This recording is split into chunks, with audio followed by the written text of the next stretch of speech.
Today I'm looking at the Gospel reading for Saturday. It's the last Saturday, the last weekday of the Easter season, and so this weekend we reach the end of the Easter season, and with it today's Gospel reading is the end of John's Gospel. It also includes the final appearance of the beloved disciple, a rather mysterious figure that John refers to in just that way.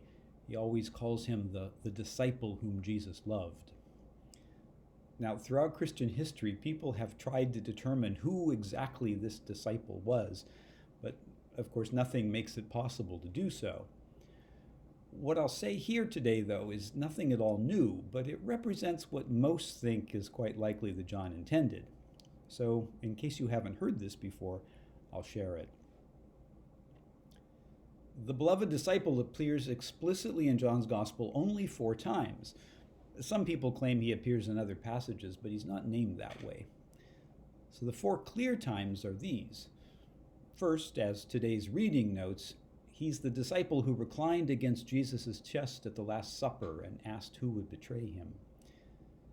Second, he stands under the cross with Jesus' mother at the crucifixion.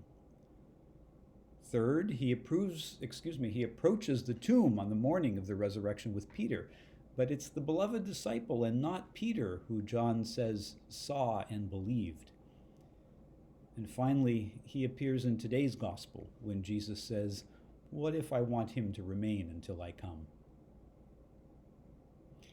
John the Evangelist was a deeply talented writer who filled his gospel with rich imagery, careful use of language and wordplay, and revealing symbolism. Nothing he wrote was by accident. With the beloved disciple, he gives us an image of one who reclined at table and shared the Eucharist, who stood by Jesus and entered into his suffering and death, who put his faith in the resurrection, and who remained to tell his story and pass it on until Jesus returned. And when we see that, we understand that every disciple who does those things is the beloved disciple. And every disciple whom Jesus loves can find herself or himself in the midst of the gospel story. Happy Pentecost.